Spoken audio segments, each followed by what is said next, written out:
My daughter's boyfriend openly mocked me after hurting her. He clearly didn't understand what kind of father he was dealing with. My daughter, Bria, is 24 years old, and she is the greatest part of my life. She graduated college with honors and secured a solid job in accounting at a mid-sized firm. She had her own apartment, her own car, and was steadily building a life that made both me and her mother proud every day. Then she started seeing a guy named Knox. At first, Knox seemed fine, polite during dinner, shook my hand, complimented my wife Pauline's cooking. He brought Bria flowers during their early dates. I believed he was a decent person. I was mistaken. The first warning sign came when Bria stopped attending Sunday dinners. She said she was busy.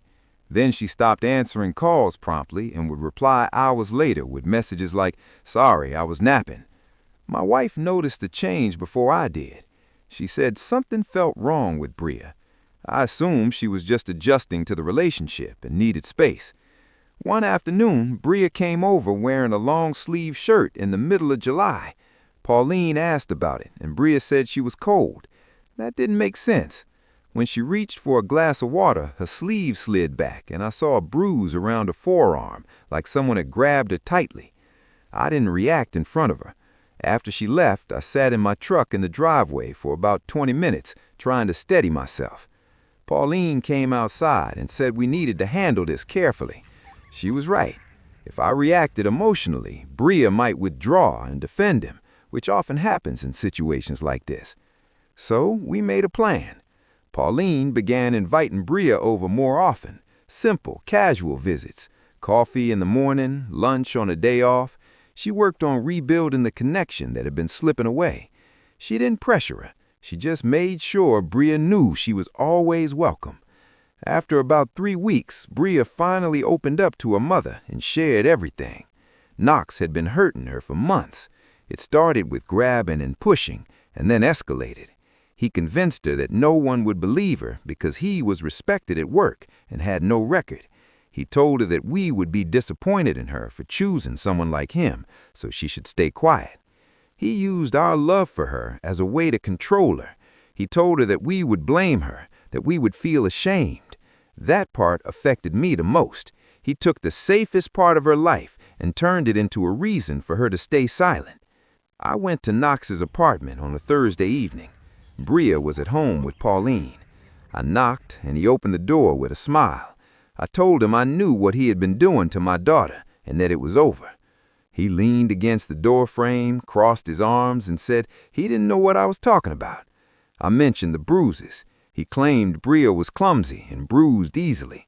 I told her she had told her mother everything. He dismissed it, saying she was emotional and exaggerated. Then he looked directly at me and asked, "What are you going to do about it?" His tone was provoking, like he wanted a reaction. He pointed out that I was an older man standing on his porch and that my daughter was an adult who chose to be with him. He added that if she wanted to leave, she would have already. He even smiled while saying it, as if he was confident in the situation. Then he told me to go home and wish me a good night, as if the conversation had been normal. I looked at him for a moment, then said, "Okay." I turned around, walked back to my truck, and drove home. He believed he had won that exchange. He thought provoking me was the end of it. It wasn't. It was just the beginning. The next day, I took off work. While Knox was at his job, I went to the apartment with my brother Vin in his truck. Bria had already packed her belongings the night before with Pauline's help. We moved everything she owned out of that apartment in under 2 hours. Her clothes, books, dishes, and furniture she had paid for. We brought everything to our house and set her up in the guest room. After that, I contacted the leasing office to inform them that my daughter was moving out and asked what steps were required. The lease was in both names, but the agent explained that Bria could request removal with proper documentation of her situation. We started that process immediately. Knox returned to a half-empty apartment and immediately called Bria. She didn't answer. He then called Pauline. She didn't respond either. Finally, he called me. I answered. He asked, "What did you do?" I replied, "My daughter is home." He said, "She can't just leave." I responded, "She just did." He said, "I'll come get her." I told him, "Go ahead." He didn't understand what he was walking into, and he did show up. About 2 hours later, I heard a car stop abruptly in front of the house. The engine was still running when Knox stepped out and walked up the driveway with confidence. I was already on the porch. My brother Vin was sitting on the steps, calmly drinking coffee as if it were a normal evening. Knox stopped about 10 feet from the porch and said, "Tell Bria to come outside." I said, "No." He replied, "She has things that belong to me." I said, "Everything in that apartment that belongs to her is already here. If any of your belongings ended up with her things, you can list them and we'll send them." He didn't like that response. He stepped forward and Vin stood up. Vin is 6'4" and 240 pounds, and he didn't say anything. He simply stood there. Knox looked at him, then back at me and said, "This isn't right." I replied, "What you did to my daughter for 8 months isn't right. This is just the correction." He stood there, breathing heavily, clearly thinking through his options. He wanted to create a scene, but there were 2 of us, and the neighbor across the street was outside watching. Knox pointed at me and said, "You're going to regret this." I said, "I regret not noticing it sooner. That's the only thing I regret." He got back into his car, sat there briefly, and then drove away. Bria was watching from the upstairs window. I saw the curtain move. I didn't go up. I stayed on the porch with Vin and let things settle. What Knox didn't understand about me is that I don't act out of anger. I plan. I spent 26 years working as a project coordinator for a commercial construction company. My work has always been about timing, order, and making sure every step is set before taking action. Knox assumed that because I walked away from his porch earlier, I was weak. He mistook patience for surrender. That's a common mistake. People like him think silence means there's nothing behind it. In reality, silence can mean everything is already in place, waiting for the right moment. The night after Knox came to the house, Bria sat at the kitchen table and cried for 2 hours. It wasn't loud, it was quiet, steady, and came from a deep place. It sounded like both relief and pain at the same time. Pauline held her, and I sat across from them, giving her space to let it out. When she was ready, she shared more details. Some of what she said made me step out of the room more than once because I didn't want her to see my reaction. She told us about the time he threw a plate at the wall next to her because dinner was cold. She told us he once locked her in the bathroom for 3 hours because she liked another man's photo on social media. She said he squeezed her wrist so hard she heard something shift, then dismissed her pain when it lasted for a week. She told us he hid her car keys so she couldn't leave the apartment for an entire weekend, saying he was teaching her to stay home. She described the names he called her, words I won't repeat. She said he controlled what she wore and made her change if he thought it would attract attention. He checked her phone every night and removed contacts he didn't approve of. He told her that if she ever left, he would make sure no one believed her. He said he would tell people she was unstable, contact her workplace, and damage her reputation. He said he would ruin her the same way he believed she was ruining him by leaving. That was Knox's pattern. He didn't just harm her physically, he controlled her mentally. He created a situation where she felt trapped, not by force alone, but by belief. The next morning, I woke up at 5 a.m. and started making calls. The first call was to my friend Reggie, who has been practicing law for 22 years. I explained everything. He said the first step was for Bria to file a police report, even if nothing happened immediately. It creates a record, and records matter in the long term. He also said Knox seemed like someone who had done this before, and if that was true, Bria's report wouldn't be the only one. My second call was to the leasing office. This time, I spoke to the property manager, a woman named Joanne. I explained the situation fully. Her tone changed immediately. She said, "He said Bria was lying and doing this out of bitterness after the breakup." I responded, "There are photographs with timestamps." For the first time since I had known him, he went quiet. Then he asked, "What do you want?" I said, "I want you to never contact my daughter again. I want you to stay away from our house. I want you to stay away from her workplace. I want you to remove yourself from her life completely and permanently." He replied, "Or what?" I said, "Or the criminal case moves forward. Reggie has already contacted the other woman who filed a report 3 years ago, and she is now willing to testify." That was accurate. Reggie had located her through public records.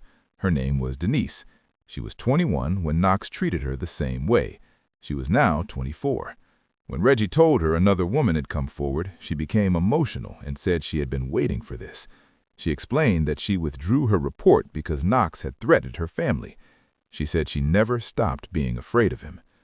She agreed to testify and provided details that closely matched Bria's experience: physical control, isolation, phone monitoring, and threats about consequences if she left. It was clear Knox followed a consistent pattern. The difference was that Denise didn't have someone intervene at the time. After I mentioned Denise, Knox stayed silent for several seconds. Then he said, "This isn't over." I replied, "Actually, it is. You just don't realize it yet." 2 weeks later, Knox violated the protective order. He went to Bria's workplace during her lunch break and waited in the parking lot. He didn't approach her directly. He remained in his car, positioned where she could clearly see him. He stayed there intentionally. Bria called me, shaken. I told her to go inside, inform her manager, and contact the police. She followed those steps. A coworker moved her away from the window and stayed with her until officers arrived. Security cameras recorded everything, Knox staying there for 37 minutes without leaving. The police arrested him that evening at his apartment. He was charged with violating the protective order, which is a criminal offense. He posted bail, but now there was a second incident directly connected to Bria's case. Reggie filed a motion to convert the temporary order into a permanent one. He included the security footage and the record of Knox contacting Bria at work. The judge approved it without delay. Knox now had a permanent restraining order and a pending criminal charge. His attorney attempted to negotiate, offering no contact in exchange for dropping the charges. The prosecutor declined, stating that the pattern of behavior was clear and that Denise's prior report was relevant. Knox's attorney later contacted Reggie to ask if the matter could be resolved quietly. Reggie responded that there was nothing minor about the situation. Knox eventually accepted a plea deal. He pled guilty to misdemeanor assault and violation of a protective order. He received 18 months of probation, mandatory anger management classes, and a permanent record that would appear on future background checks. During sentencing, the judge stated that any violation would result in a 2-year sentence being enforced. She also noted that Denise's report could not be used for additional charges, but it clearly reflected his pattern of behavior. Knox stood in court noticeably different, quiet, shoulders lowered, avoiding eye contact. This was not the same person who had confidently challenged me earlier. This was someone who understood the consequences of his actions. After the hearing, Bria and I left the courthouse together. She was quiet for a while. Once we were in the truck, she said, "Dad, I'm sorry I didn't tell you sooner." I told her, "You don't need to apologize. He made you feel like you couldn't speak. That isn't your fault." She said she was worried we would be disappointed. I pulled over and told her clearly, "You could never disappoint me. Not for this, not for anything. You showed strength by leaving. Many people don't. You did." She became emotional, and I gave her space. When we got home, Pauline had dinner ready, roast chicken and mashed potatoes, Bria's favorite since childhood. She understood what Bria needed without being told. 2 months after the sentencing, Bria moved into a new apartment in a different area. She chose it herself and signed the lease independently. I helped her move along with Vin. Pauline arranged the kitchen, saying Bria would likely organize things incorrectly otherwise, and she was probably right. On her first night there, Bria called me and said the apartment was quiet. I asked if that made her uncomfortable. She said no, it felt safe. That was the first time in a long time she associated quiet with safety. That was 6 months ago. Bria now attends Sunday dinners again. She received